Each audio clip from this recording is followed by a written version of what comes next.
It was 11:30 p.m. by the time I finally left the office. I dragged my exhausted body home and pushed open the door. The living room was pitch black. Vanessa was already asleep. I tiptoed toward the bedroom, but the moment I opened the door, I caught the scent of an unfamiliar men's cologne.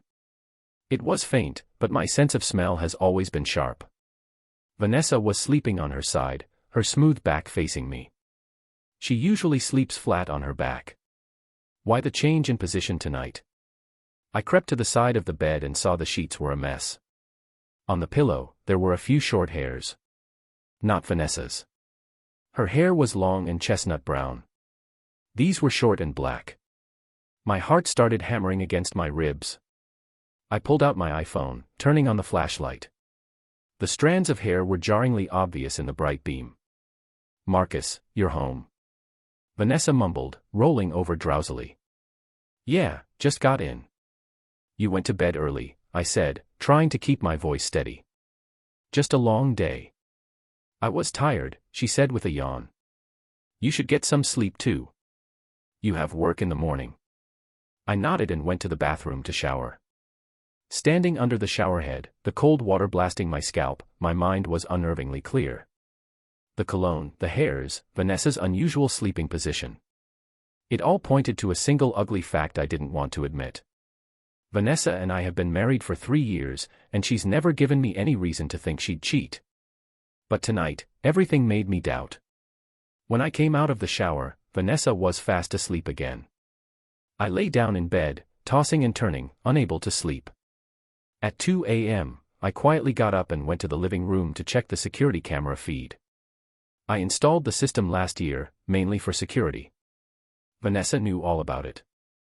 I opened the app on my phone and pulled up today's recordings. At 3 p.m., Vanessa came home with a man. He looked to be in his 40s, dressed in a sharp suit, the kind that screams money. The second they were through the door, they were wrapped in an embrace, kissing passionately before heading straight for the bedroom. My hand was trembling so badly, I almost dropped my phone.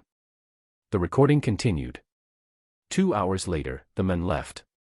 Before he walked out, Vanessa gave him another deep, lingering kiss at the door. "Marcus, what are you doing?" Vanessa's voice came from right behind me. I jumped, fumbling to shut off my phone. "Couldn't sleep. Just getting some water." "Well, come back to bed. You've got work tomorrow," she said, coming over and wrapping her arm around mine. Her body heat, a feeling that once brought me so much comfort, now just made my skin crawl. "Okay, I'll be right there." Back in bed, Vanessa fell asleep again almost instantly. I didn't sleep at all. The next morning, Vanessa got up and made breakfast like nothing was wrong. "Honey, I might be home late tonight. We've got a project at work that needs some overtime." "Okay, just take care of yourself," I said, my face a blank mask. "What's wrong? You look awful." "Nothing. Just didn't sleep well." Vanessa reached out and touched my forehead with concern. "Well, try to get some rest tonight." Her sympathy sounded so fake it was nauseating. On my way to work, I sent a text to my best friend, Trevor. "You free for lunch? I need to talk to you about something." "What's up?" "Sounds serious." "I'll tell you when I see you." At noon, I met Trevor at a coffee shop near our office. "What's going on, man? You look like you've seen a ghost," Trevor asked as soon as he sat down. I told him everything I discovered last night. As he listened, his expression grew grim. "Are you sure you saw what you saw? The security footage is right here." I handed him my phone. After watching the video, Trevor slammed his hand on the table. "That bitch. Marcus, what are you going to do?" "I don't know yet," I said with a bitter smile. 3 years of marriage. Gone just like that. Dude, you can't just let this go. She betrayed you. She has to pay. I know, but I need more proof. So how are you going to get it? I thought for a moment. Starting today, I'm going to watch her every move. Need my help? Not yet. Let me try on my own first. Back at the office that afternoon, I researched every method for investigating a cheating spouse. GPS trackers, chat logs, phone records, credit card statements. I decided to start with the easiest target. When I got home that evening, Vanessa, as expected, wasn't back yet. I opened her laptop, hoping to find a clue. It was password protected. I tried a few of her usual passwords, but none worked. Her password used to be my birthday. She'd changed it. I tried her birthday, our anniversary. Nothing. Just as I was racking my brain, I heard footsteps outside the door. Vanessa was home. I quickly closed the laptop and pretended to be watching TV. "Honey, I'm back," Vanessa said, sounding cheerful. "How was work?" "Tiring, but okay." "We finally got the project wrapped up," she said, sitting next to me. "Did you eat?" "Yeah, I got some takeout."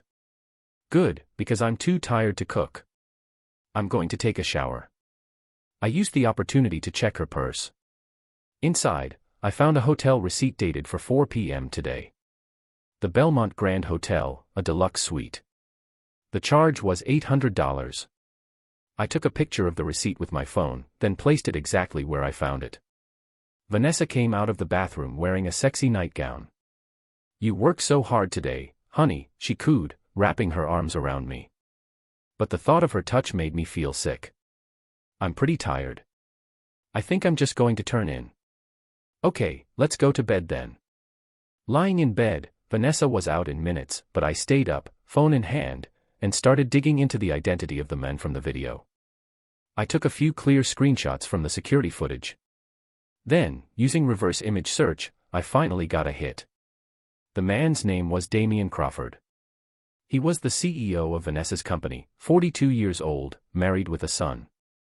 The more I read, the angrier I got. Vanessa was sleeping with a married man, her own boss. No wonder she was working late all the time. She was spending her evenings with this bastard.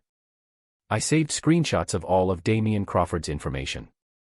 Then I started to formulate my plan for revenge.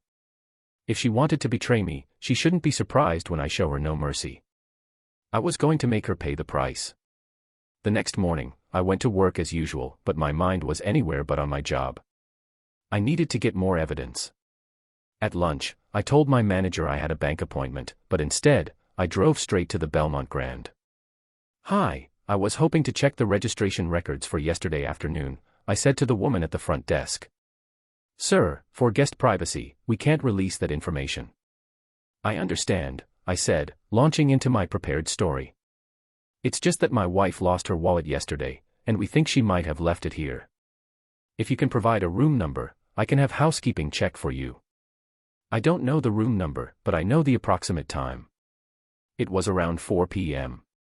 The receptionist gave me a hesitant look. "Sir, without a room number, there's really nothing I can do." I thought for a second, then pulled 5 crisp $100 bills from my wallet. "I would really appreciate any help you could give me. This is just a small token for your trouble." The receptionist paused, then discreetly took the money. "One moment, sir. Let me see what I can find." A few minutes later, she handed me a small slip of paper. From 4 to 6 p.m. yesterday, Deluxe Suite 1208 was registered to a Mr. Damien Crawford. My stomach dropped. It was him. "Thank you," I said, taking the slip of paper and leaving the hotel. Back at the office, I dug up more information on Damien. CEO of Vanessa's company, married to a high-powered executive at a real estate firm.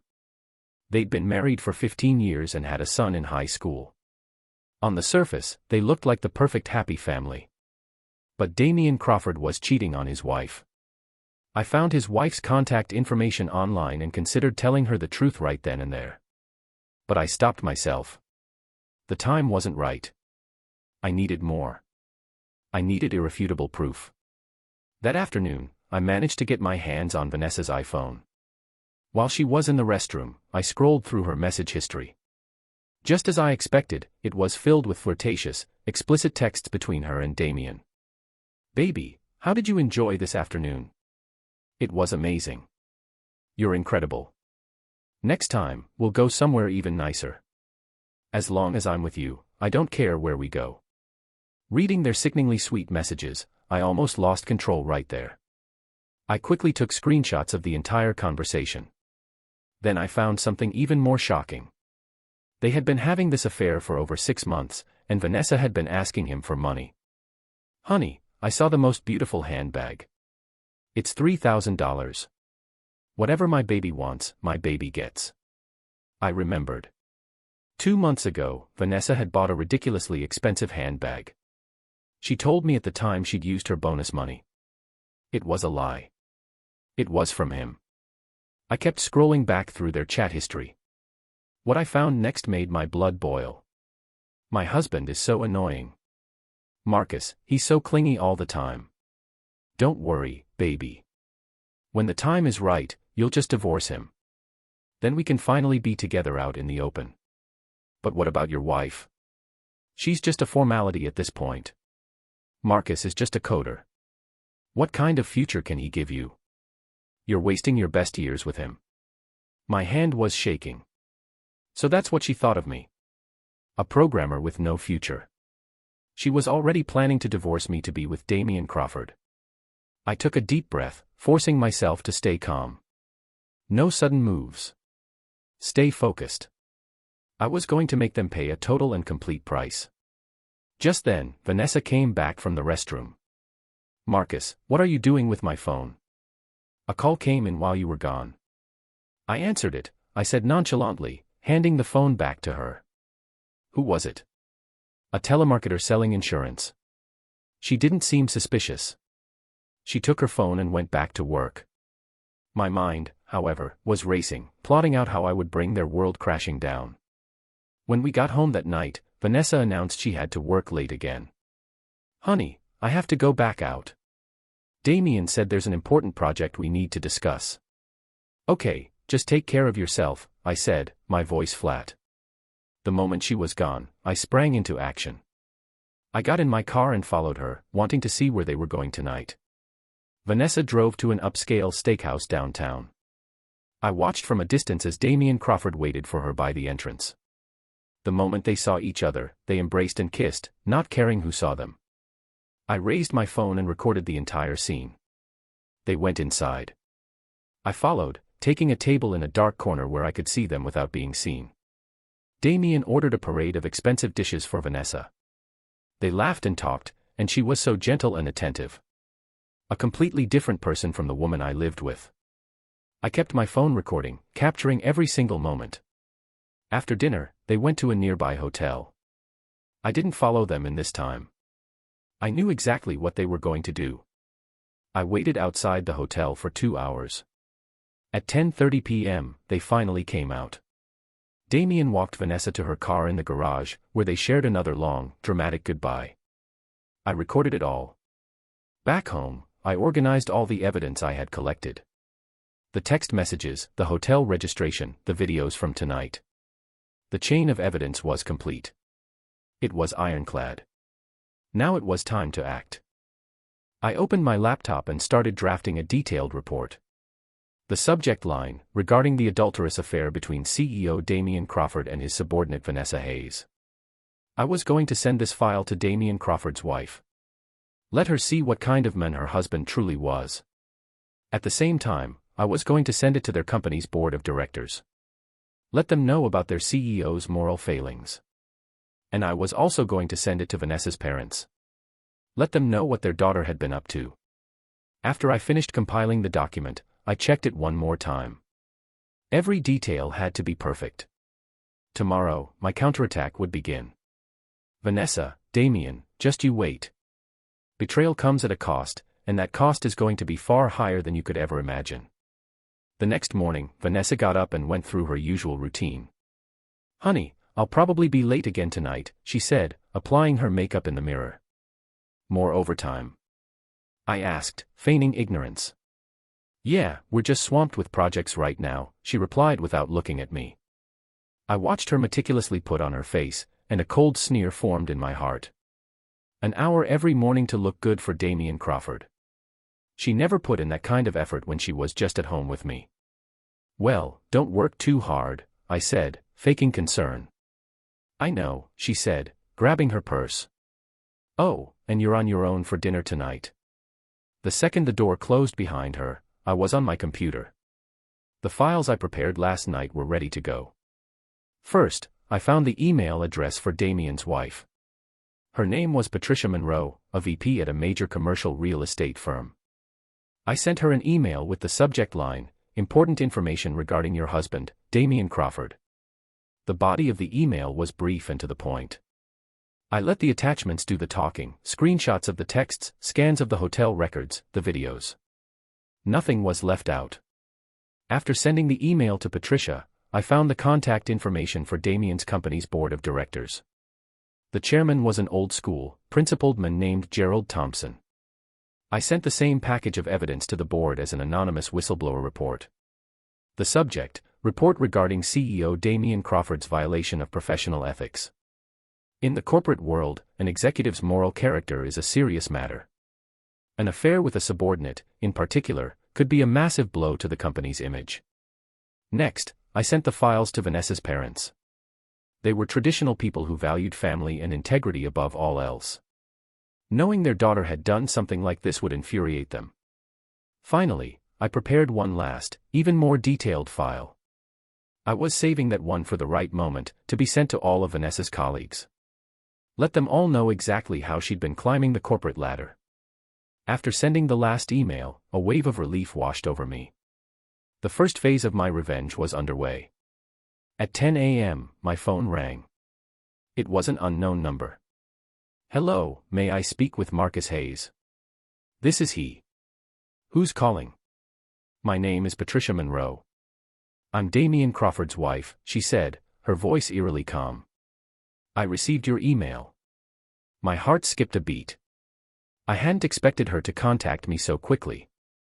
"Mrs. Monroe, I'm sorry to have to contact you this way." "Don't be. You should be thanked," she said, pausing for a moment. "Would you be willing to meet with me to discuss this?" "Of course." We agreed to meet at a cafe downtown. I arrived promptly at 2 p.m. Patricia was already there waiting. She was a woman in her 40s, impeccably dressed and radiating an aura of confidence, but her face was drawn and tired, and her eyes were slightly bloodshot. "Mr. Hayes, thank you for telling me the truth," she said, getting straight to the point. "Mrs. Monroe, I know this must be a shock, but I felt you had a right to know." "Honestly, I've had my suspicions for a while now," she said with a bitter smile. "He's been working late constantly, and when he is home, he barely speaks to me." I showed her the videos on my phone. As she watched, the tears she'd been holding back finally began to fall. 15 years of marriage, and he throws it all away just like that. "Mrs. Monroe, what are you going to do?" "Divorce him," she said without a shred of hesitation. "I will never forgive him for this." "Do you need anything from me? Could you send me copies of all this evidence?" "I'll need it for the lawsuit." "Of course." I forwarded everything to her right there. After receiving the files, Patricia stood up to leave. "Mr. Hayes, you need to protect yourself too." "I will. Thank you for the warning." After she left, I went back to work, but my mind was elsewhere, constantly wondering what would happen next. At 4 p.m., my phone rang again. This time, it was a man's voice filled with rage. "Is this Marcus?" "Yes." "Who is this?" "This is Damien Crawford," he snarled. "Look what you've done." I let out a cold laugh. "Mr. Crawford, I have no idea what you're talking about." "Cut the crap. Was it you? Did you send that file to my wife?" "Oh, that," I said, pausing for effect. "Yes, that was me." Damien exploded into a stream of curses. "You bastard. Do you have any idea what you've done? You've ruined my family." "Ruined your family?" I scoffed. "You did that all by yourself. I'm going to kill you." "Mr. Crawford, I suggest you calm down," I said, my voice perfectly level. "You should be the one who's worried right now." "What the hell does that mean?" The board of directors received the same report. "How secure do you think your CEO position is right now?" The other end of the line went silent. After a long pause, Damien finally spoke. "What do you want?" "I don't want anything. I just want justice for my wife's betrayal." Vanessa was a willing participant. I didn't force her into anything. But you used your position of power. That's a serious ethical violation. Damien's voice started to tremble. What are you going to do? I'm not going to do anything. I'm just going to let the consequences play out. I hung up the phone. Damien Crawford must be panicking right now. He was about to lose his wife and his job. And this was only the beginning. As evening approached, Vanessa called me. Honey, I'm not coming home tonight. I have to pull an all-nighter at the office, she said, her voice sounding rushed and anxious. What's wrong? Did something happen? I asked, playing dumb. Something came up at the company. It's an emergency. I knew exactly what came up.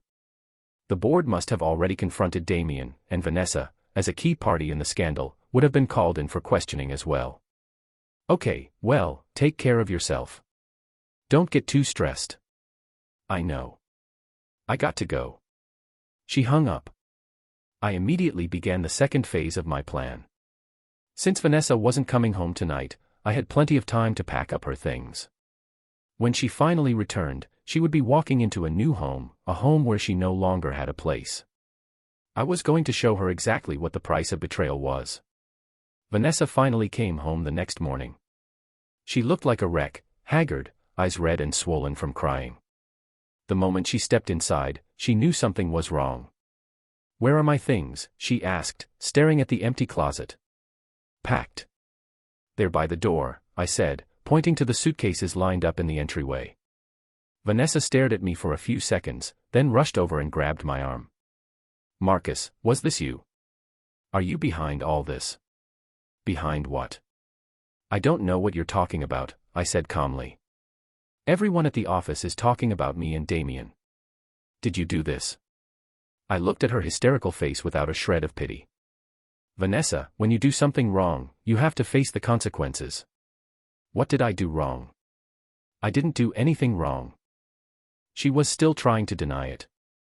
I pulled out my phone and played the video. Then how do you explain this? The color drained from Vanessa's face.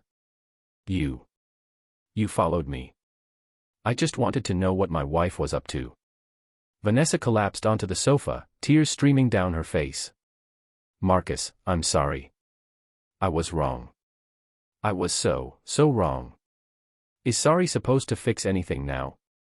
Please, just give me one more chance. I swear it will never happen again. I laughed, a cold, bitter sound. Vanessa, do you know what I heard you say yesterday? What? You and Damien talking about how I'm just a programmer with no future. Vanessa's face turned an even paler shade of white. I didn't mean it like that. You also said you were going to divorce me so you could be with him out in the open. That was just talk. I wasn't serious. Just talk. I stood up, looming over her. For 6 months, every single day. Was that all just talk? Vanessa was speechless. She knew her lies had been completely exposed. Marcus, can we please start over? She begged, grabbing my hand. I'll do anything to make it up to you. I pulled my hand away. It's too late, Vanessa. You really can't forgive me. If you were me, could you forgive someone who betrayed you for over 6 months? She had no answer. Get your things and get out, I said, my voice like ice. This is our home. You can't kick me out. This apartment is in my name. I bought it before we were married. Your name isn't on the deed. Vanessa looked utterly defeated. She knew she had no leverage, no way back. Where am I supposed to go? You've got Damien Crawford, don't you? Go to him. He can't even take care of himself right now. How is he supposed to take me in? I laughed mockingly. So you're finally seeing him for what he really is. Vanessa started sobbing harder. Marcus, please don't do this to me. When you were betraying me, did you ever stop to think about how I would feel? I know I was wrong. If knowing you were wrong was enough, we wouldn't need laws. I walked to the door and opened it. Please leave, Vanessa. Seeing the finality in my expression, Vanessa knew that begging was useless. She wiped her tears and started gathering her suitcases.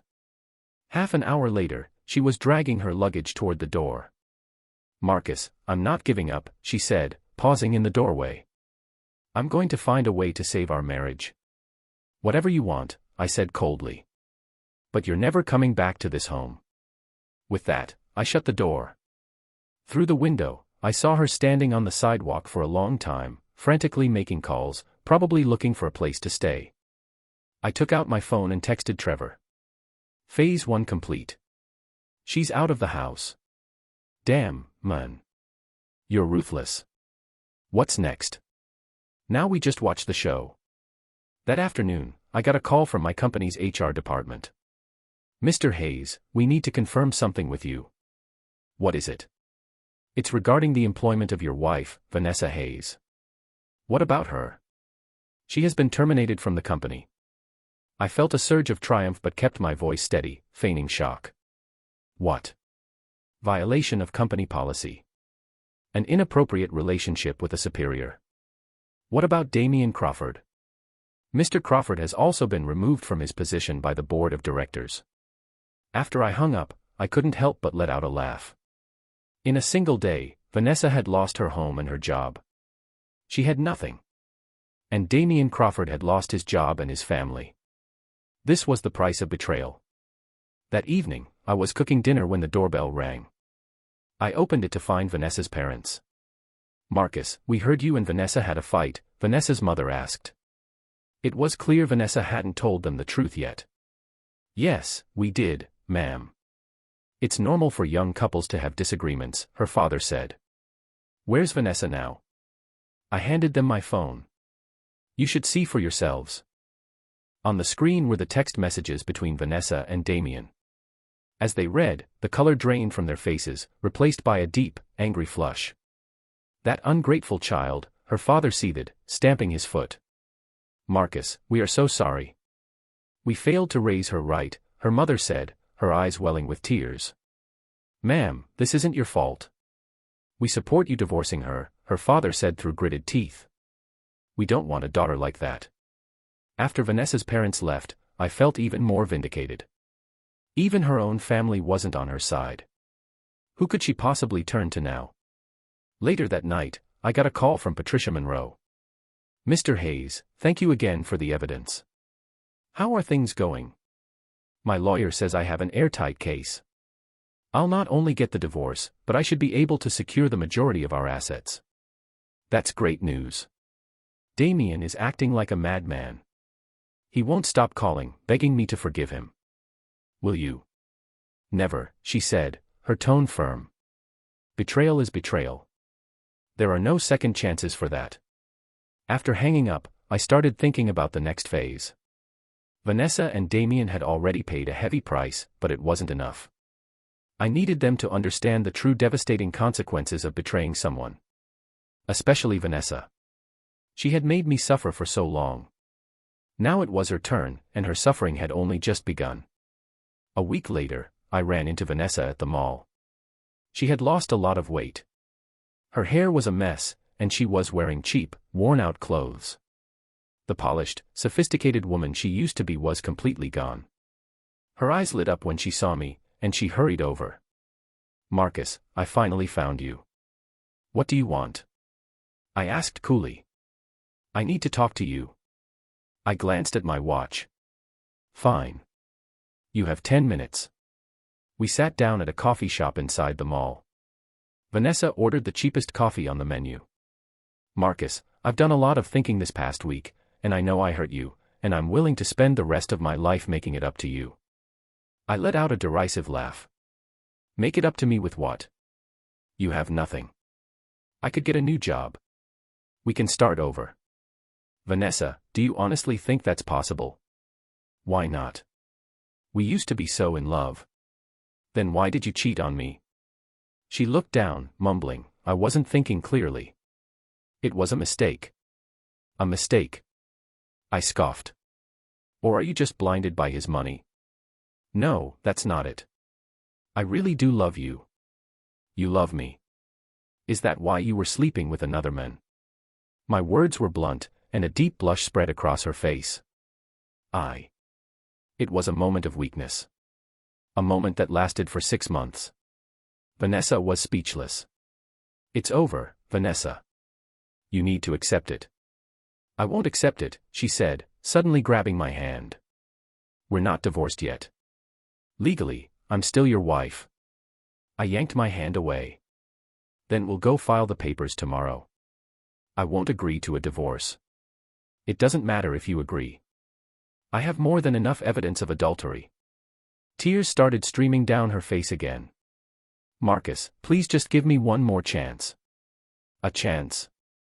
You used up all your chances. I stood up to leave. Wait, Vanessa called out. Damien, was that really you who exposed him? What if it was? You ruined his family. You destroyed his career. He got what he deserved. You're too cruel. I turned back to face her. Cruel.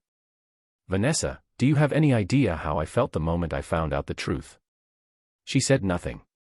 It felt like someone was taking a knife and carving up my heart over and over again. I know I was wrong. And now I'm just letting you two feel a fraction of that pain. When will your hatred ever end? I thought for a moment. Maybe never. With that, I walked out of the coffee shop. I could hear her sobbing behind me, but I didn't look back. That evening, I got a call from an unknown number. Hello, Marcus, a man's voice asked. Yes, who is this? I'm a friend of Damien Crawford's. I hear you've been looking to get in touch with him. I was instantly on guard. I never said that. Don't play dumb. You want money, right? Just name your price. So that was Damien's game. He wanted to buy my silence. I don't need money. Then what do you want? I don't want anything. Everyone has a price, pal. You're no different. Sorry, I am. I hung up. 10 minutes later, the phone rang again. It was the same guy. You're playing with fire. You know that. His tone had turned threatening. What's that supposed to mean? Damien has ways of dealing with people like you. Is that so? Well, I'll be waiting. I hung up again. So Damien was getting desperate enough to resort to threats. But I wasn't scared. I had all the proof I needed to protect myself. The next day, I went to work as usual. As soon as I walked in, I heard my colleagues buzzing about something. Did you hear? Somebody got beat up last night. Who? Damien Crawford. That CEO who got fired. My heart skipped a beat. I moved closer to listen. What happened? Rumor is his wife hired some guys to do it. It was brutal. He's in the hospital now. So Patricia had made her move. She had more fight in her than I'd thought. At lunch, I went to the hospital to see Damien. He was lying in a hospital bed, his face covered in bandages. He looked pathetic. When he saw me walk in, his eyes filled with hatred. Did you tell her to do this? I don't have that kind of influence, I said, taking a seat by his bed. So how does it feel? Are you satisfied now? Not yet. Damien struggled to sit up, but the pain from his injuries was too much. What the hell do you want from me? I want to watch as you both destroy everything you've built. You're a psycho. A psycho. I sneered. You two are the ones who made me this way. I can give you money. A lot of money. I told you, I don't want your money. Then what do you want? I want you to feel regret. A deep, soul-crushing regret. A flicker of fear appeared in Damien's eyes. You know, I said, standing up, I've been sleeping great lately, because I know you're both suffering. You're going to get what's coming to you. I guarantee you it will be better than what's coming to you. Leaving the hospital, I felt a grim sense of satisfaction. Damien and Vanessa were both in agony. This was the price of their betrayal. When I got home that night, I found someone waiting for me at my door. It was a young, attractive woman who looked vaguely familiar. Hello. Are you Marcus Hayes? Yes. And you are? My name is Aubrey Collins. You consulted with me a while back. Then I remembered. She was the lawyer I had contacted. Miss Collins, what are you doing here so late? I wanted to talk to you about the case's progress. I invited her upstairs. Can I get you something to drink? Just water is fine. I poured her a glass of water and sat down across from her. So, what's the update? Your case is very strong. The other party has no grounds to contest anything. So how long until it's finalized? If things move quickly, maybe a month. I nodded. That's great. Aubrey looked at me, hesitating for a moment. Is something wrong, Mr. Hayes? I don't think you need revenge right now. I think you need a fresh start. What do you mean? Hate destroys a person, Mr. Hayes. You can't live in this pain forever. I looked at Aubrey. Her eyes were sincere. You're right. But I can't stop. When will you be able to? Maybe when they've truly paid the price. Aubrey sighed. If you keep going down this path, the only person you'll end up hurting is yourself. Maybe she was right. But right now, revenge was the only thing I knew how to do. 2 days later, Vanessa was waiting for me outside my office building. She looked even more haggard than before. The last few days had clearly taken their toll. Marcus, I've been waiting for you. If you have something to say, say it. I want to beg you one last time. Let's get back together. I looked into her desperate eyes and felt nothing. Vanessa, there is no us anymore. It's over. I can change. I can be a better person. It's too late. Then what do you want from me? Do you want me to die? She suddenly shrieked, her voice cracking with emotion. I don't want you to die. Then why are you doing this to me? I'm just making you face the consequences of your actions. Suddenly, Vanessa dropped to her knees on the sidewalk. Please, I'm begging you. Forgive me. People walking by were starting to stare, pointing, and whispering. I felt a hot flush of embarrassment. Get up. Don't make a scene. Not until you forgive me. I looked down at her, my expression cold. Suit yourself. I turned and walked away.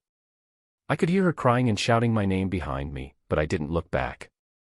Back in my office, my colleagues were looking at me strangely. Marcus, who was that woman? My ex-wife. Wow, she seemed pretty desperate. Desperate, I sneered. She deserves it. My harsh tone shocked them into silence. No one asked any more questions. That afternoon, I got a call from Vanessa's father. Marcus, did Vanessa come to see you? Yes, she did. She's staying with us now, and she cries all day, he said, his voice heavy with exhaustion. We can't get through to her. That's her choice. Marcus, I know what she did was wrong, but I think she truly regrets it now. If regret was enough, we wouldn't need a legal system. Her father sighed. We old folks can't keep up with you young people's problems. You don't need to get involved. This is her life, and she needs to take responsibility for it. After hanging up, I tried to get back to work, but my mind was elsewhere. I had to admit, Vanessa's desperation had shaken me a little. But then I remembered the image of her laughing with Damien Crawford, and my heart hardened again. Betrayal is betrayal. There's no excuse for it. When I was leaving work that evening, I saw Vanessa waiting across the street again. This time she didn't approach me, just watched me from a distance. I pretended not to see her and walked straight to my car. As I drove past, I caught a glimpse of her in my rearview mirror, wiping away tears. I didn't stop. That night, eating dinner alone, Aubrey's words echoed in my head. Maybe she was right. Maybe hatred really was destroying me. But I couldn't stop. I felt like I was on a train that had lost its brakes. I needed to see Vanessa completely broken, just as I had been.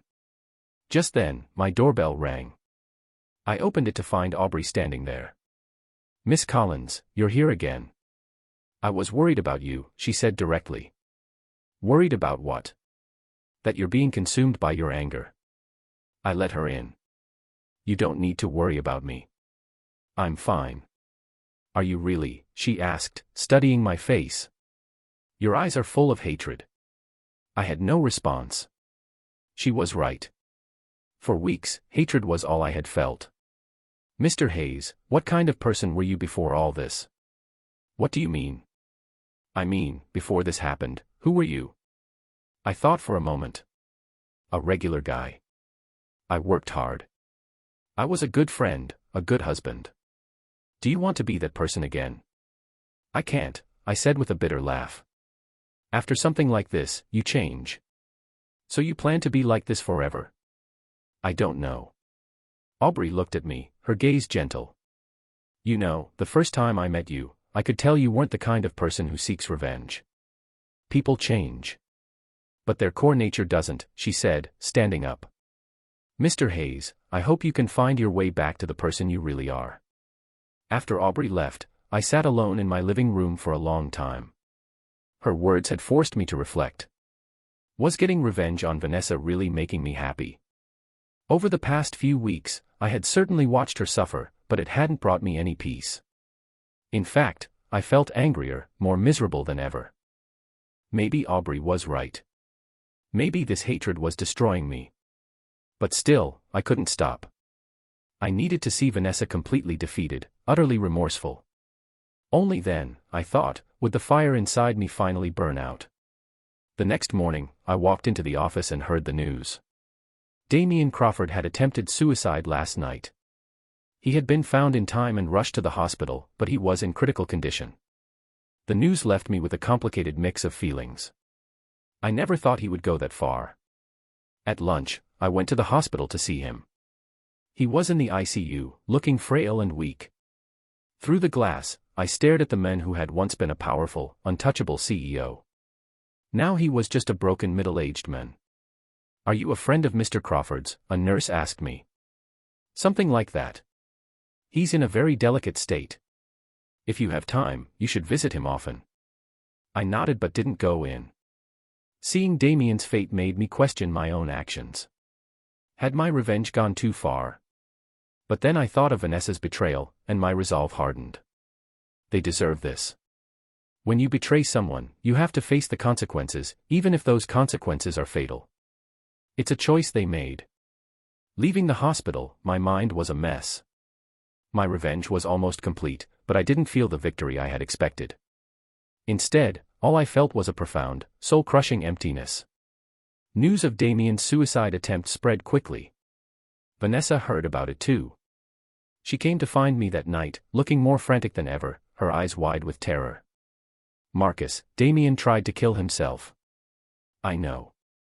It's because of you, she accused, pointing a trembling finger at me. You drove him to this. I didn't force him to do anything. If you hadn't reported him, he wouldn't have lost his job. He wouldn't have gotten divorced, and he wouldn't be in a hospital bed right now. And did you ever stop to think that if you two hadn't betrayed me, none of this would have happened? My question shut her down. Are you happy now? She sobbed. You've ruined us. Ruined you. I scoffed. You ruined yourselves. This isn't who you are, Marcus. Maybe not, but you two turned me into this. Vanessa stared at me, at the stranger I had become, and her despair deepened. What will it take for you to stop?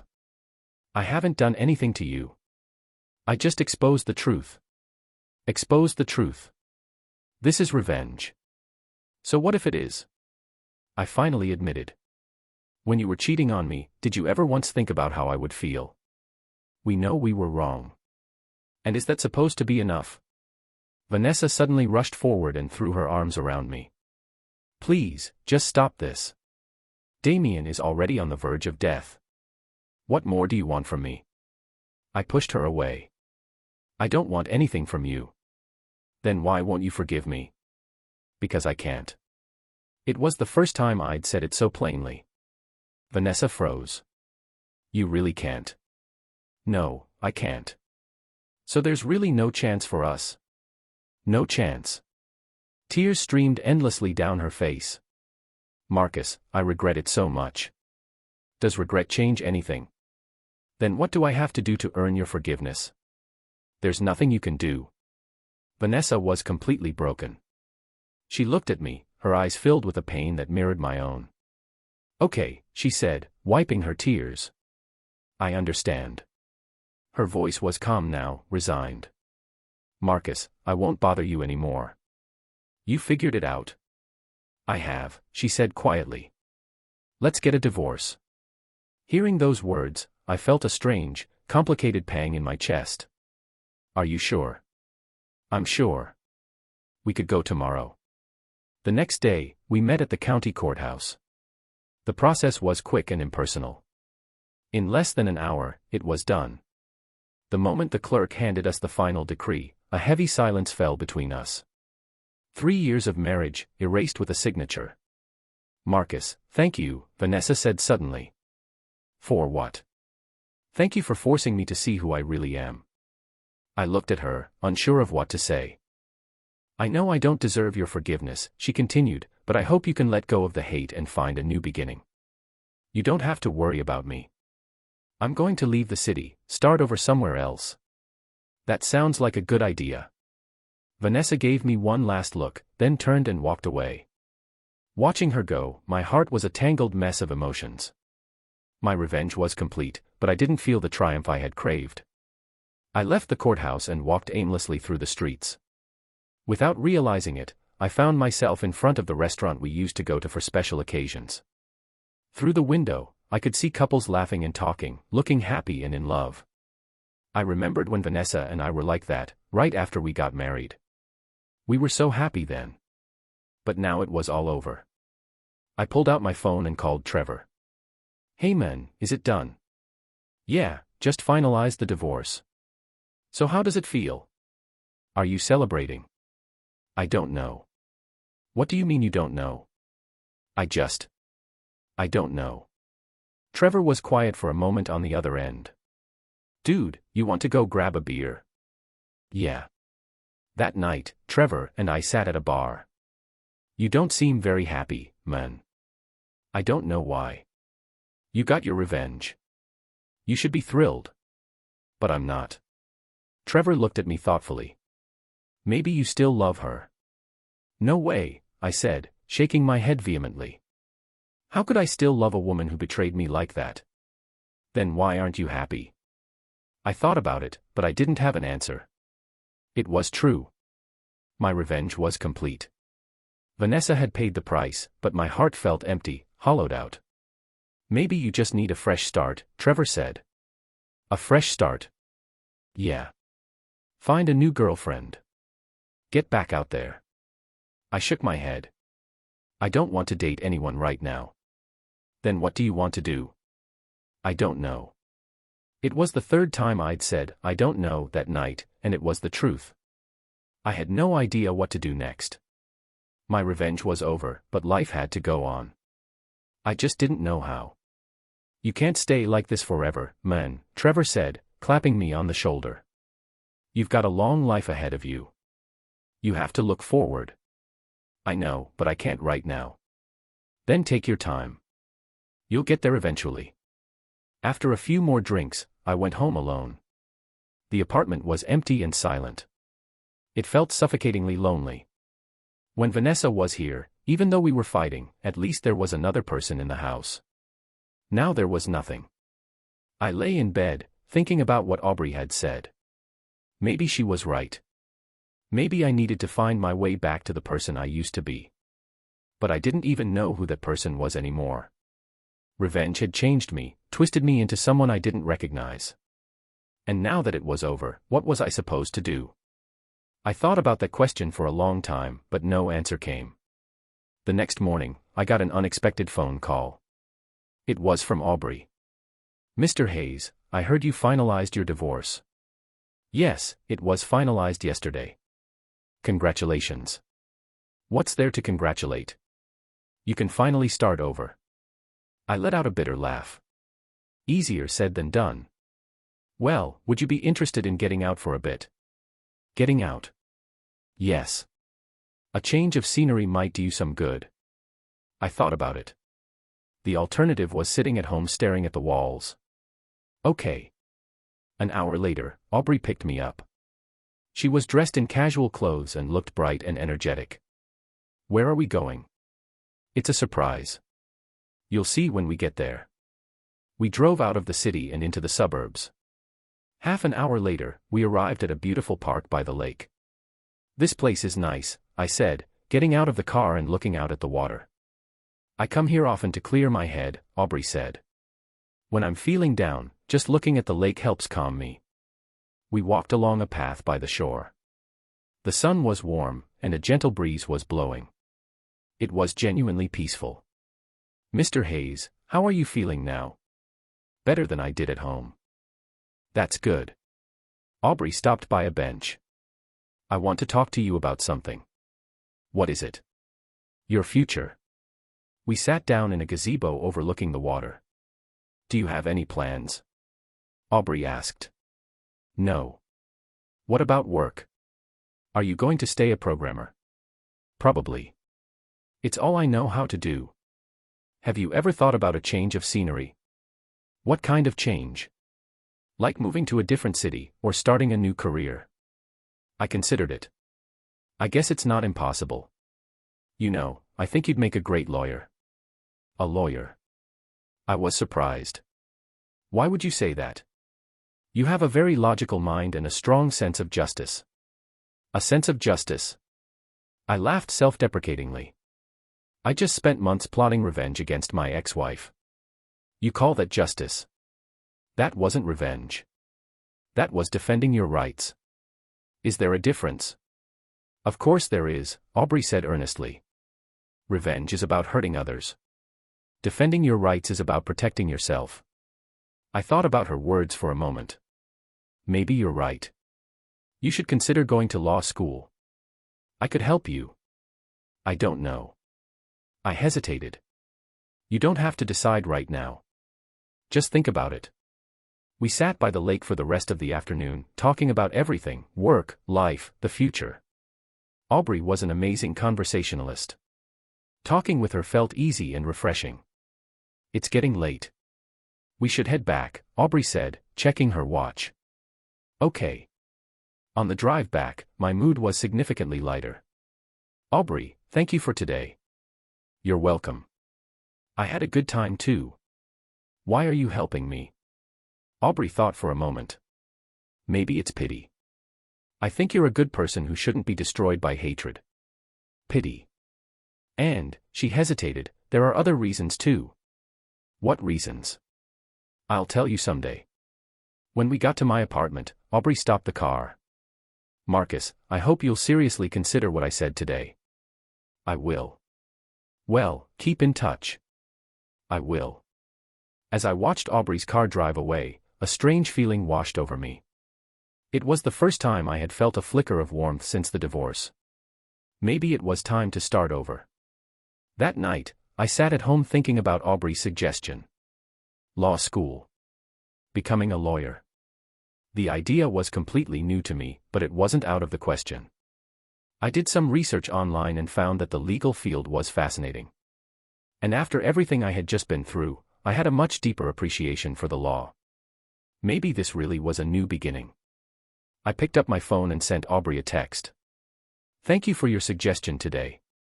I'm going to seriously consider it." She replied almost immediately.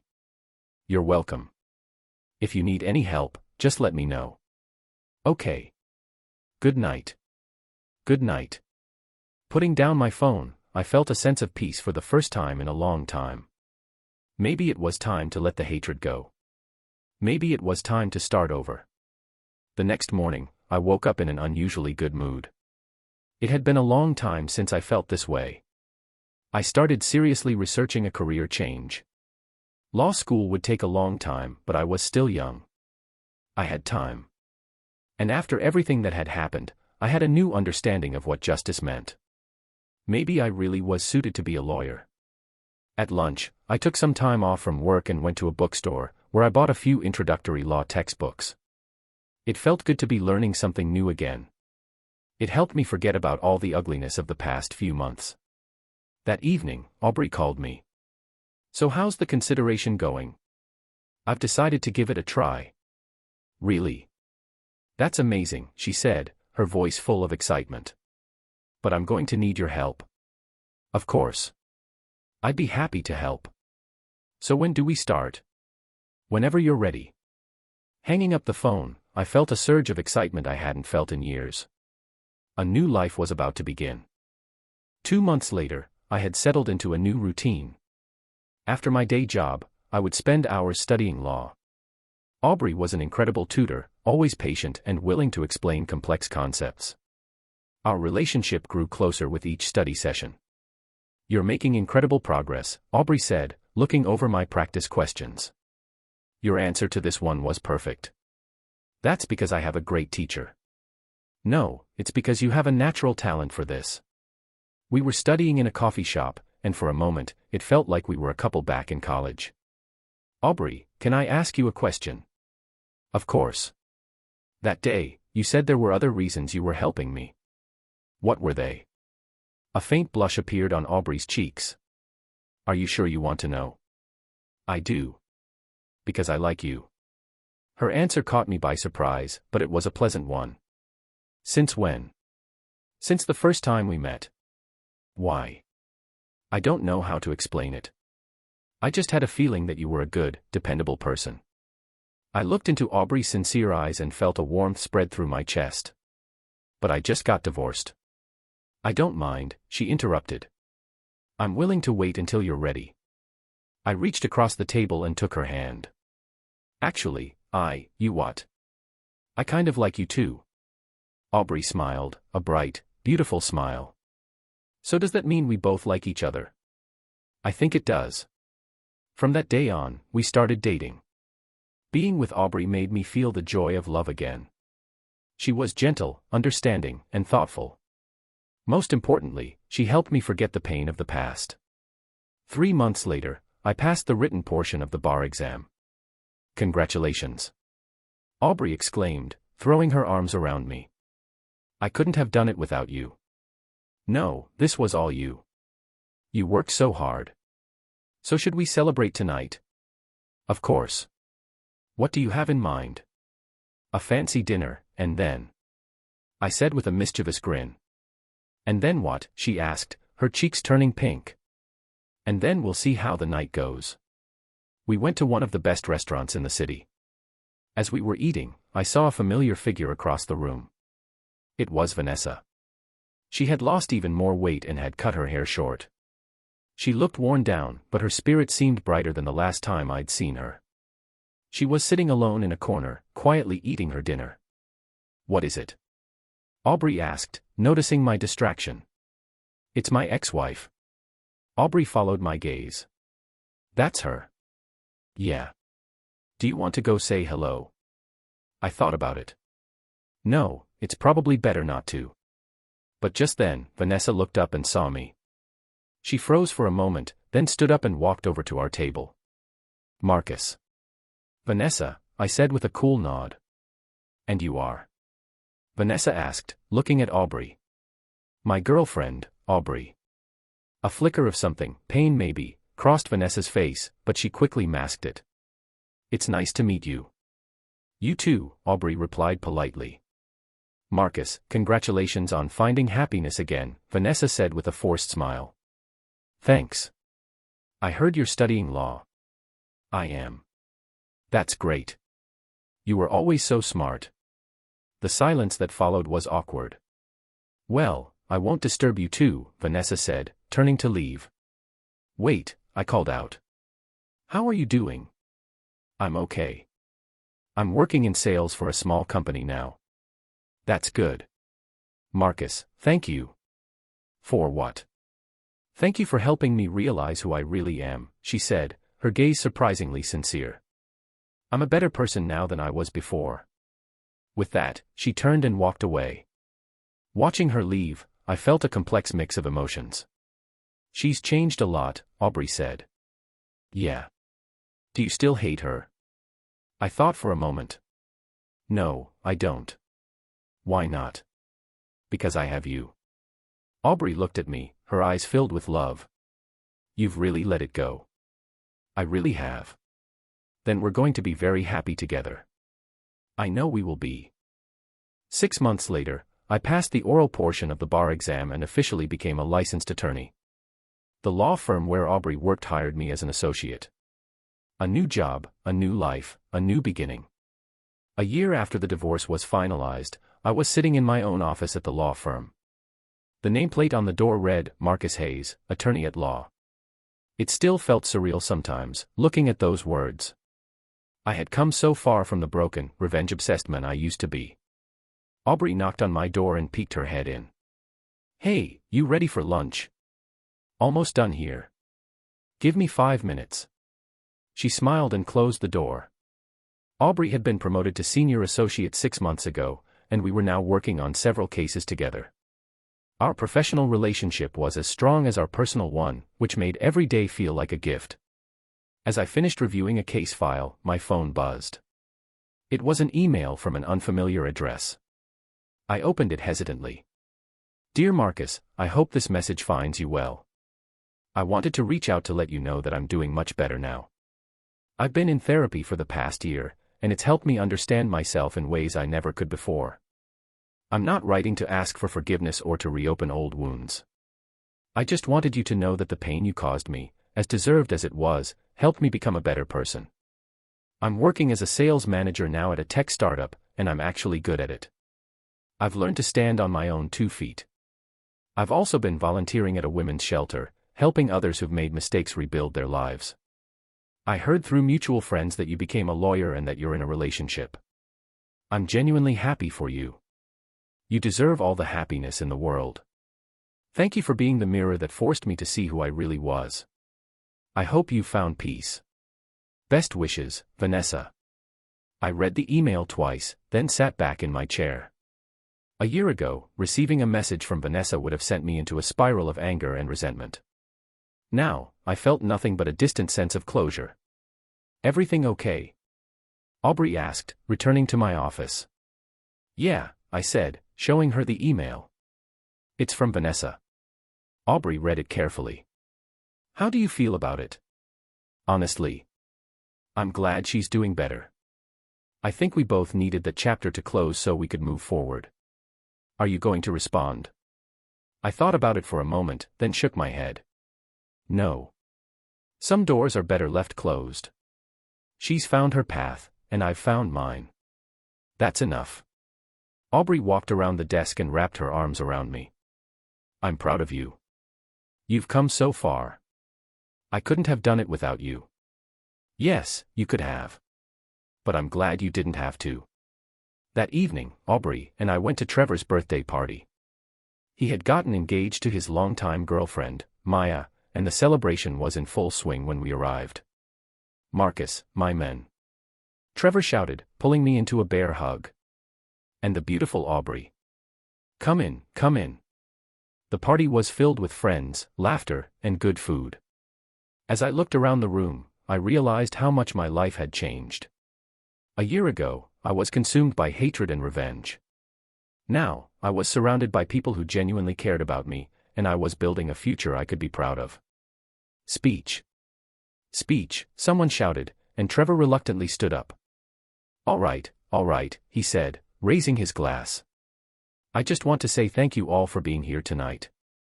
Maya, you've made me the happiest man alive by agreeing to marry me, even though I still can't figure out why."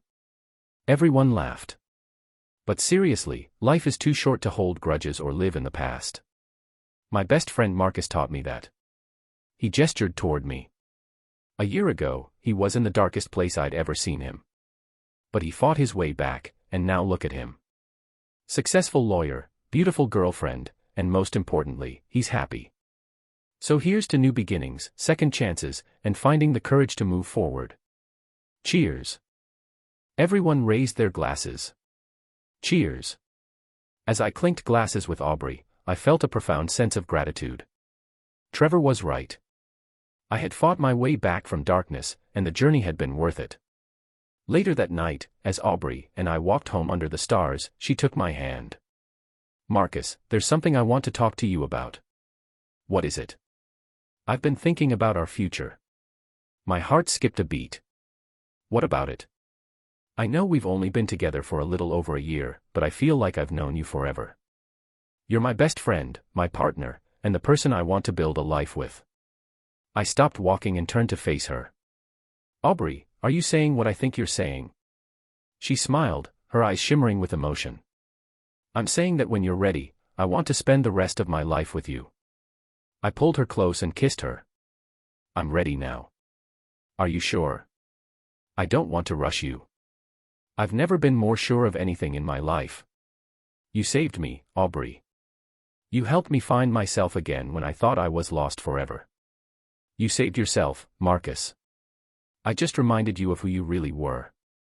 A few months later, I proposed to Aubrey at the same lake where she had first taken me to clear my head. It was a simple, intimate moment, just the two of us and the sound of water lapping against the shore. She said yes without hesitation, and I knew that this time, I was choosing the right person for the right reasons.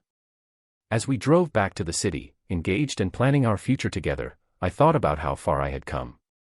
The pain of betrayal had nearly destroyed me, but it had also forced me to rebuild myself into someone stronger, wiser, and more compassionate. I had learned that revenge might feel satisfying in the moment, but it's ultimately hollow. True healing comes from letting go, moving forward, and opening yourself up to new possibilities. Vanessa's betrayal had been the worst thing that ever happened to me, but meeting Aubrey and discovering a new career path had been the best. Life had a funny way of working out.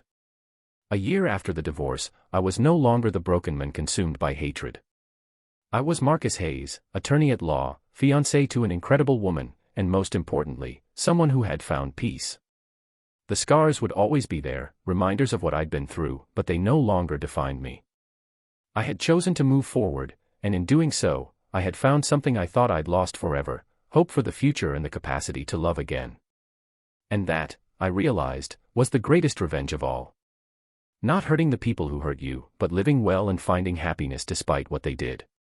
As I looked at Aubrey sitting beside me, her engagement ring catching the light, I smiled. This was my new beginning, and I was ready for whatever came next.